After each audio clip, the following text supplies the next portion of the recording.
Tulad po ng ating ipinamanig, no? Ang ating mga ebanghelyo ngayon ay tumutukoy sa mahabang diskurso ng pagkain na nagbibigay ng buhay na walang hanggan.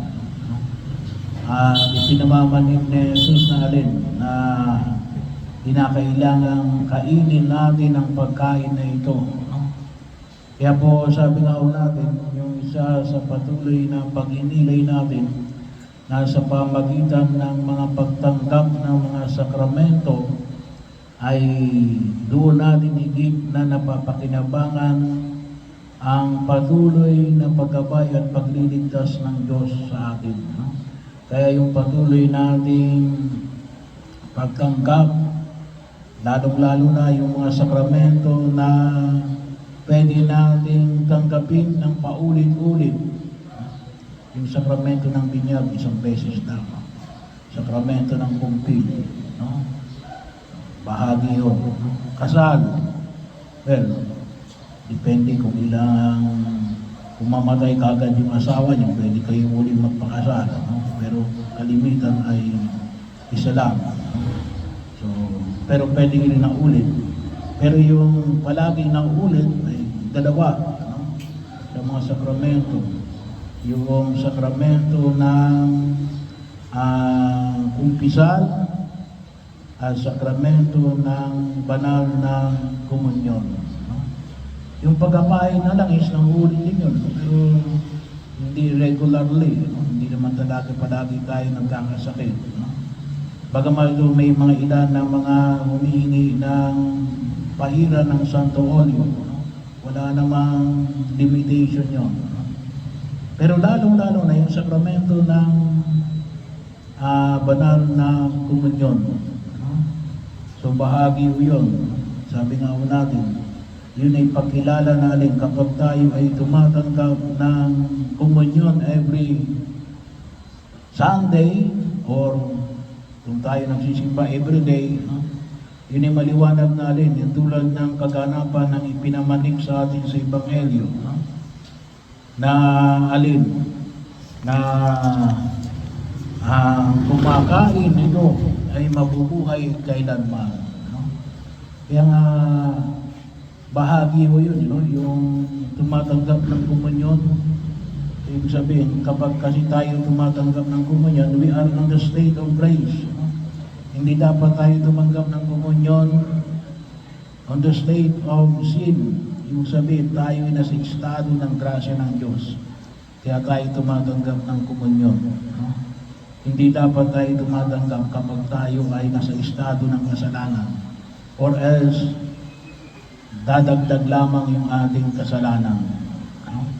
Pero yung sabihin, patunay yun. No? Kaya nga, kalimitan ako sa mga patay, no? Binabahagi ko rin, ano? Na paano natin masasabi na tayo ay patungo sa kaharian ng Diyos, no? Pagmagitan ng pagtanggap ng banal na komunyon. No? Kasi yun ay katunayan eh. Kaya nga ho, yung mga kapatid natin na mga may sakit, no? Na hindi na kaya pumunta sa simbahan, pinadadala natin ng komunyon sa ating mga extraordinary lay ministers of Holy Communion, no? Na nakakatulong ng pari, no? So para sila ay makatanggap ng katawan, no? Bilang kaganapan natin ang kumakain ng aking katawan at umiinom ng aking dugo ay magkakaroon ng buhay na walang hanggan. Kaya bahagi mo yun. No? So yun ay huwag natin kalimutan na yung pagtanggap natin ng komunyon ay pakikiisa natin kay Jesus na tagalangit.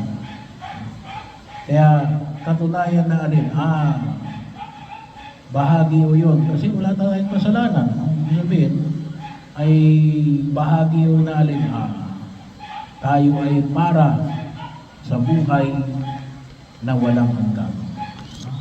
Kaya maliwanag ko yung natanda ng patuloy na pagliligtas ng Diyos sa gitna natin.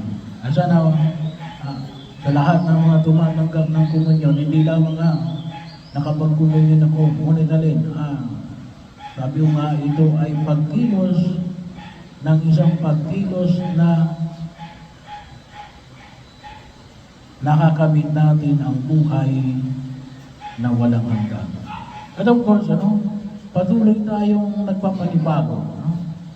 Kaya nga, maganda rin yung ating unang pagbasa sapagkat nakita natin yung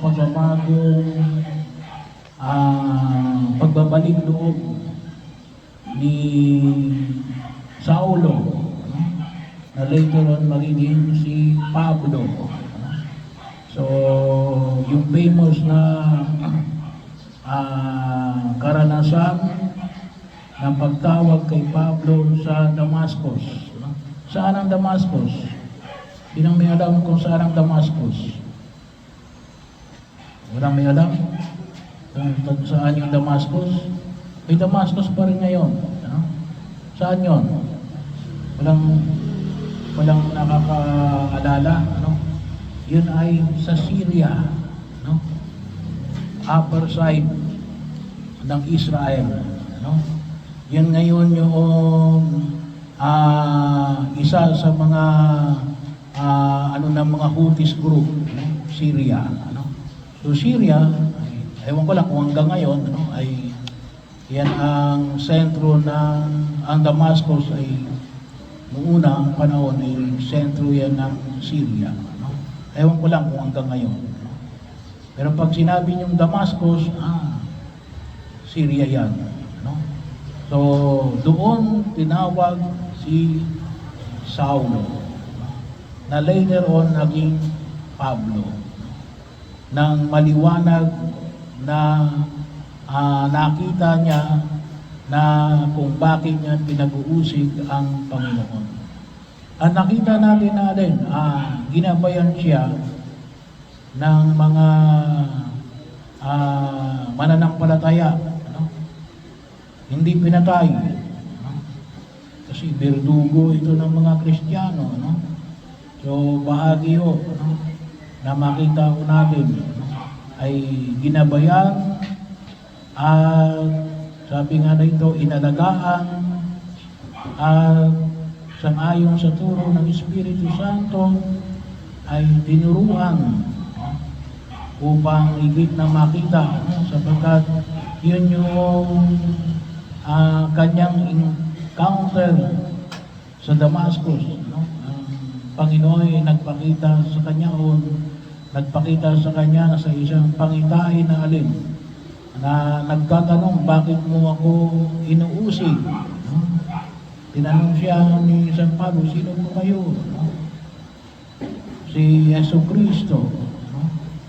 So, bahagi yun yung pagtawag kay Pablo na makita ko natin, kalimitan yun ang halimbawa na ibinibigay natin sa pagpababago. Hindi lang sa pagbabago, ngunit sa patuloy na pagbabago. A continuous renewal. Palagi tayo nagpapanibago. At makita natin na alin, na yung ating pananampalataya ay isang pananampalataya na palaging nag-aanyaya sa atin sa patuloy na pagpapanibago.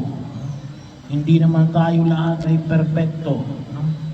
Sabi nga natin, kaya nga, isa sa magandang image na ipinapahayag ng ating pananampalataya alin, yung image ng boat. Kalimitan nakikita natin yung image ng boat na alin, paglalayag. Hindi kaya ngayong panahon na ito na jubileo, journey, paglalakbay, journey of hope. Tayo po palagi ay patuloy na naglalakbay, na magpaalala sa atin na ang buhay sa daigdig na ito ay paglalakbay patungo sa Ama, patungo sa kaganapan ng buhay. Is a journey towards perfection. Kasi tayo ay mga imperfect. But we are hoping to become katulad ng ating Panginoong Heso Kristo. Kaya nga, sabi nga ho natin, sana yung mag-maintain sa atin, ay walang iba kundi alin, yung pagtanggap natin ng banal na katawan at dugo ng ating Panginoong Heso Kristo.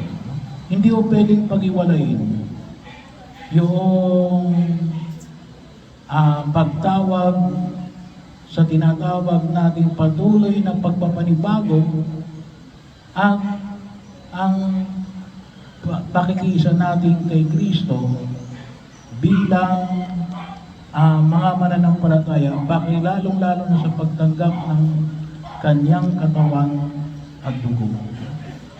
Hoping natin maging katulad tayo ng ating Panginoong Yeso Kristo.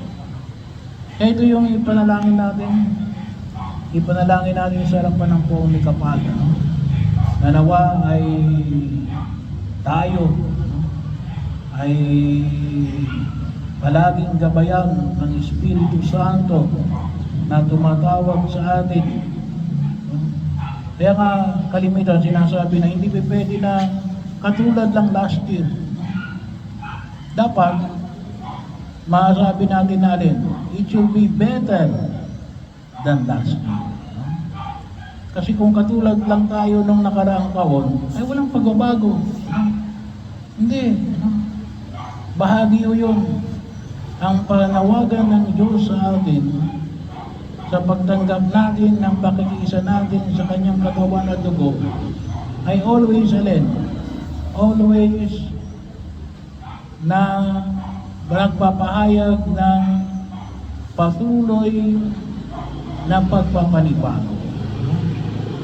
Pagpapanibago patungo saan? Sa kaganapan ng buhay. Kaya ibig sabihin, hindi naman ganun kadali, pero at least sana, unti-unti nating nababawasan yung mga bagay na hindi ka nais-nais sa harapan ng Diyos. Kahit kakaunti, kahit papano. Kasi bakit?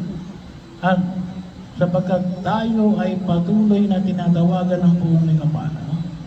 Hindi naman natin pwedeng sabihin na perfect ka na ngayon bilang mga tagasunod ni Jesus. Hindi po yun totoo. Yun ay malayo sa katotohanan. Ay bahagi yun. Kaya nga tayo binibigyan ng kanyang katawan at dugo ay alin?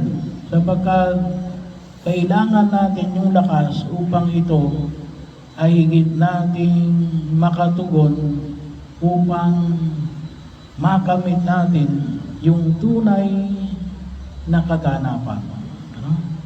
So paglalakbay tungo sa kaganapan ng buhay. At ito po nawa yung idulog natin sa harapan ng poong ni Kapal. Na masabi natin na alin, tayo bilang mga mananampalataya, ay patuloy na naglalakbay natin to come betterer. O sabihin natin better, better than yesterday. Yun naman yung huwag natin kalimutan. Tayo ay mas magiging mabuting Kristiyano kaysa kahapon. Huwag yung tingnan yung sarili nyo na rin na ako ay mas mabuti kaysa sa iyo o sa iba. Hindi po yun yung pamantayan natin. Yung pamantayan natin ni Ellen. Yung tayo ay maging better than yesterday. Tayo ay mas maging mabuting tao kaysa kahapon.